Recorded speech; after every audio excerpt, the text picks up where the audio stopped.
Assalamualaikum warahmatullahi wabarakatuh. Sebelumnya perkenalkan nama saya Ella Mutiatin Zakia dengan NIM 1903211000069. Nah, jadi di sini saya akan menjelaskan mengenai fungsi produksi menggunakan alat analisis frontier. Nah, jadi saya memiliki data dengan jumlah responden sebanyak 60 dan masing-masing responden nanti akan ditanyai mengenai variabel yang kita butuhkan yang meliputi ada variabel output dan juga variabel input. Untuk variabel outputnya itu terdiri dari luas lahan, benih, tenaga kerja, pupuk, dan juga pupuk kandang. Kemudian jika sudah mendapatkan semua data tersebut, selanjutnya ditabulasi ke dalam Excel seperti pada layar. Nah, sebelum melakukan analisis dengan menggunakan software Frontier, kita harus memenuhi kaidah dan syarat yang ditetapkan oleh software tersebut.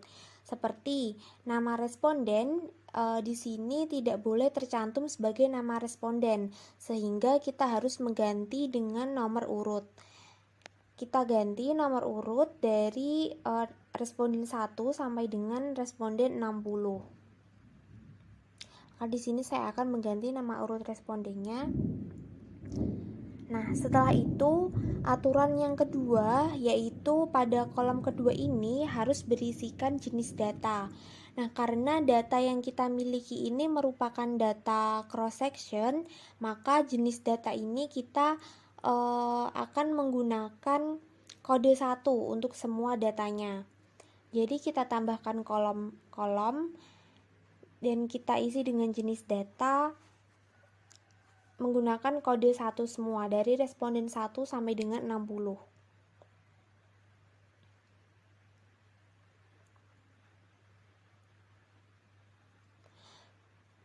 Nah, selanjutnya pada kolom ketiga ini harus berisikan output produksi.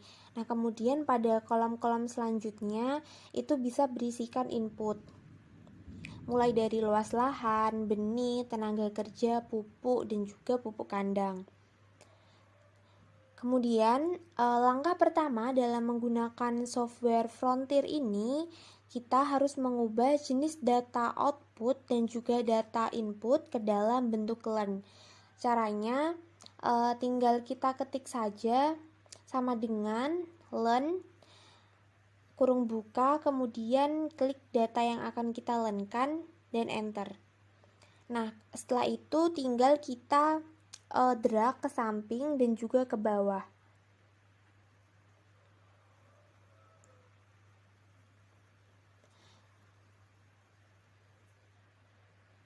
Nah, setelah itu akan muncul semua datanya. Ini sudah berubah menjadi bentuk len.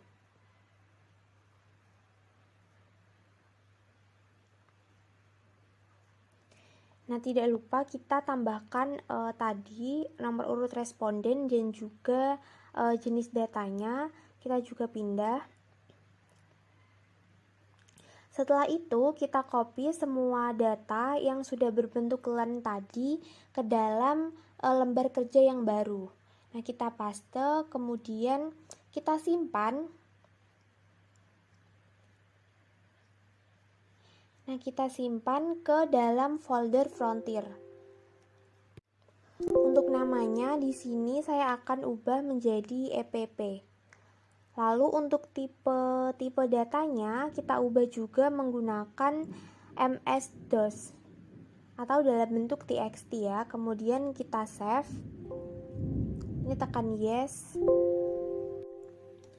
Kemudian kita keluar saja tanpa menyimpan data tersebut. Lalu kita masuk ke dalam folder Frontier tadi. Ini kan folder Frontiernya itu masih dalam bentuk TXT. Nah, TXT tersebut kita ubah ke dalam bentuk DTA. Setelah itu kita akan melakukan analisis dengan menggunakan software Frontier. Nah, ini kita isi dengan T, kemudian 1, ini epp.dta, kemudian epp.out, Lalu ini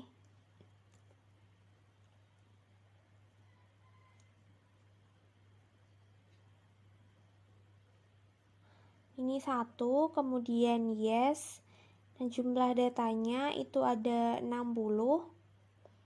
Kemudian periodnya 1, ini 60. Kemudian ini variabelnya ada 5. Kemudian ini yes, dan ini no. Nah, ini sudah keluar data output dari fungsi produksinya. Kemudian kita buka. Ini merupakan output data produksi menggunakan software Frontier. Nah, dari data output ini, kemudian kita dapat interpretasikan. Baik, untuk selanjutnya saya akan menjelaskan mengenai hasil interpretasi dari analisis fungsi produksi menggunakan software Frontier. Nah, yang pertama yaitu data input yang digunakan. Tadi saya menggunakan jumlah data sejumlah 60 responden dengan variabel dependen atau Y yaitu produksi, dan juga variabel independennya itu ada 5 yang terdiri dari luas lahan, benih, tenaga kerja, pupuk, dan juga pupuk kandang. Nah, ini untuk data outputnya.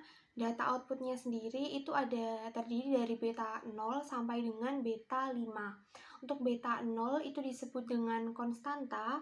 Untuk beta 1 tadi merupakan variabel luas lahan, beta 2 variabel benih, beta 3 merupakan variabel tenaga kerja, beta 4 merupakan variabel pupuk, dan juga beta 5 merupakan variabel pupuk kandang. Untuk interpretasi yang pertama yaitu nilai LR test. Untuk nilai LR test merupakan nilai yang digunakan untuk mendeteksi apakah di lapang terdapat kasus inefisiensi atau tidak. Untuk hipotesis yang digunakan itu merupakan H0, yaitu tidak terdapat kasus inefisiensi pada usaha tani, dan H1 terdapat kasus inefisiensi pada usaha tani. Nah, dari hasil perhitungan menggunakan software Frontier tadi, didapatkan hasil LR test itu sebesar 0,6311 sekian, dan di belakangnya ada plus 1. Nah, plus 1 di sini menunjukkan bahwa nilai LR test tersebut harus dikalikan dengan 10. Begitupun seterusnya, kalau plus 2 itu harus dikalikan dengan 100, plus 3 dikalikan dengan 1000, dan seterusnya. Kemudian untuk ini hasil with number of restriction itu merupakan sama dengan 2, itu merupakan nilai dari DF atau degree of freedom. Nah, dari hasil analisis menggunakan Frontier tersebut menunjukkan bahwa nilai LR test adalah 6,3113 dan nilai DF atau degree of freedom itu sama dengan 2. Sehingga didapatkan nilai kode PAM pada tingkat alfa 5% dan DF sama dengan 2 adalah 5,138. 5,138 sendiri didapatkan dari tabel ini. Ini kan 0,5 itu merupakan nilai alfa. Sedangkan ini DF-nya sama dengan 2, kemudian kita tinggal tarik garis lurus. Sehingga didapatkan nilai kode PAM itu 5,138. Nah, oleh karena itu, nilai LR test sebesar 6,3113 lebih besar dari nilai kode PAM, sama dengan 5,138, sehingga dinyatakan menolak H0 dan menerima H1, yang artinya terdapat kasus inefisiensi pada kegiatan usaha tani. Nah, untuk selanjutnya yaitu nilai gamma.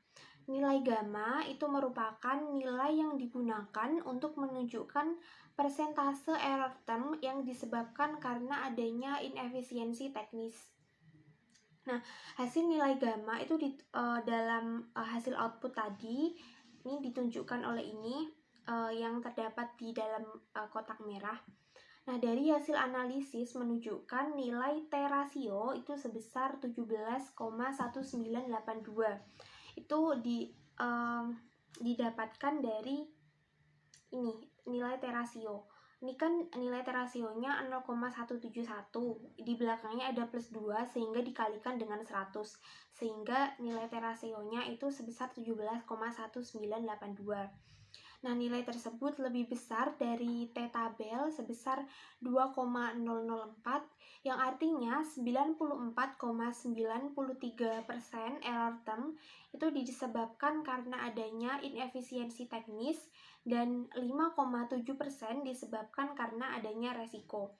Nah, untuk 94,93% ini didapatkan dari nilai koefisien gamma. Ini kan ditunjukkan 0,949. Kemudian 5,07% ini didapatkan dari sisa koefisien gamma.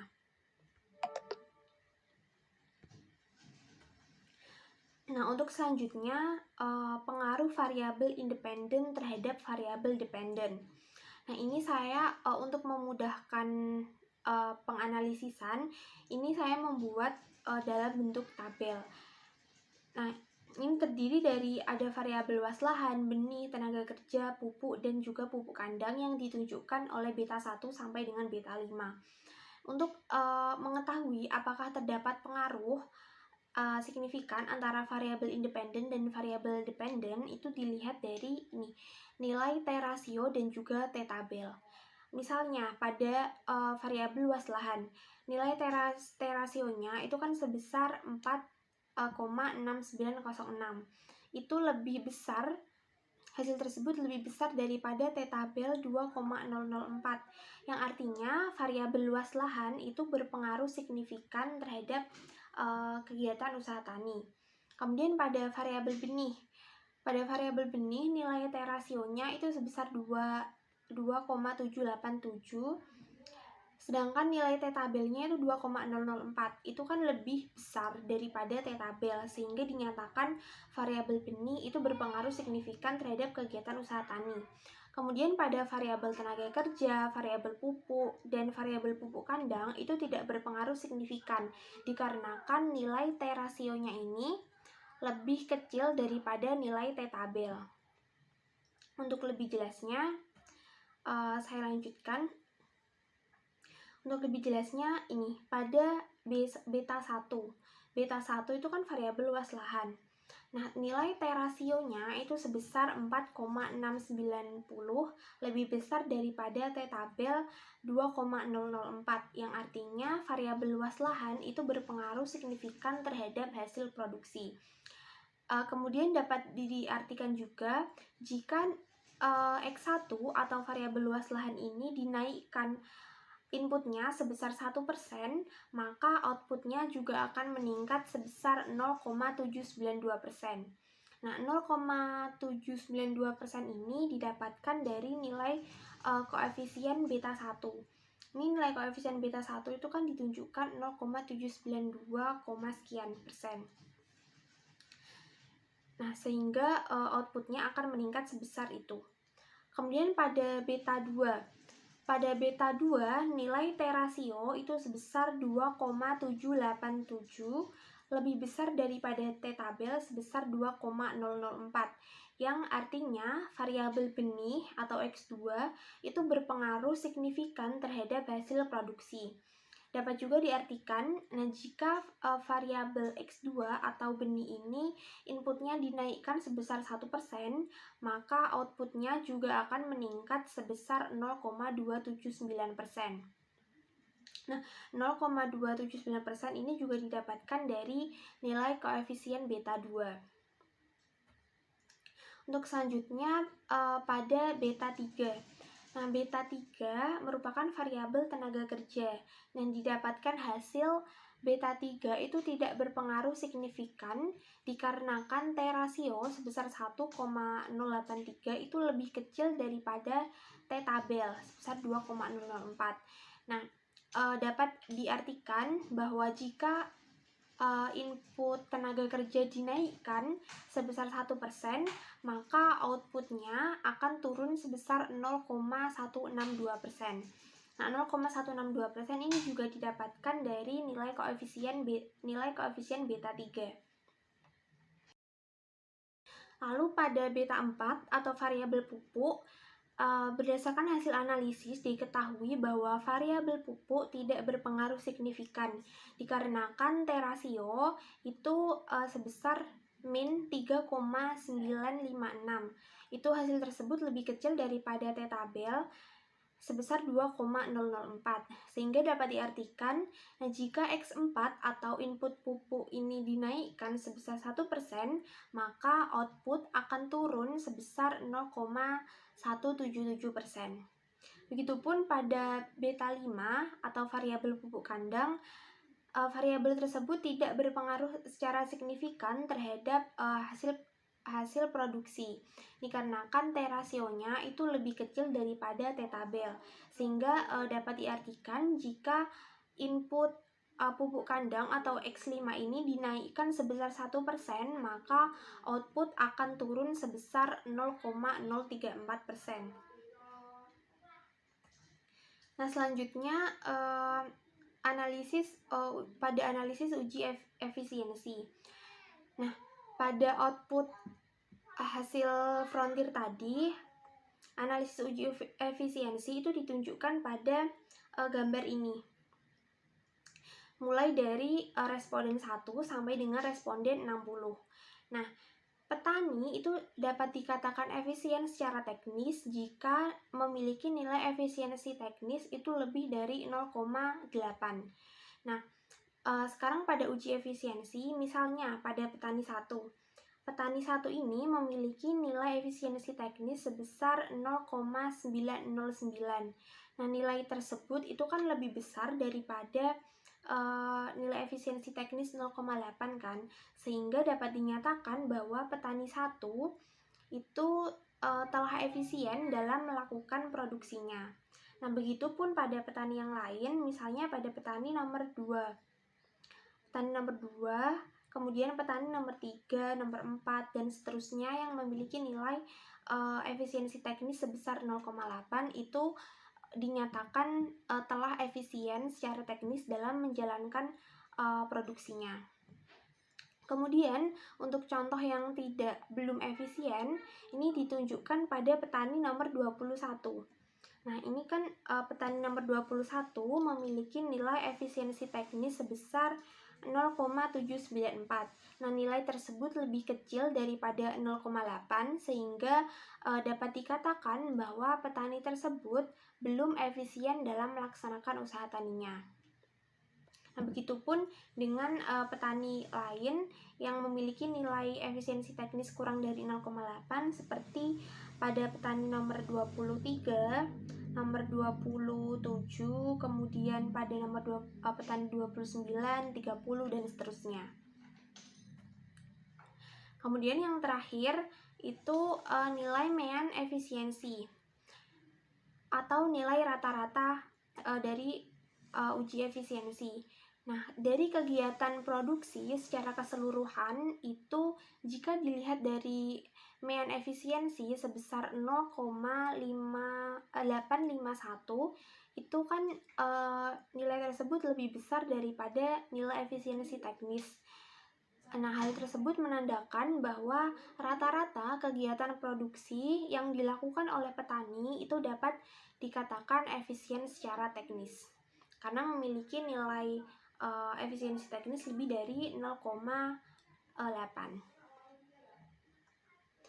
Nah, sekian penjelasan dari saya mengenai analisis fungsi produksi menggunakan software Frontier.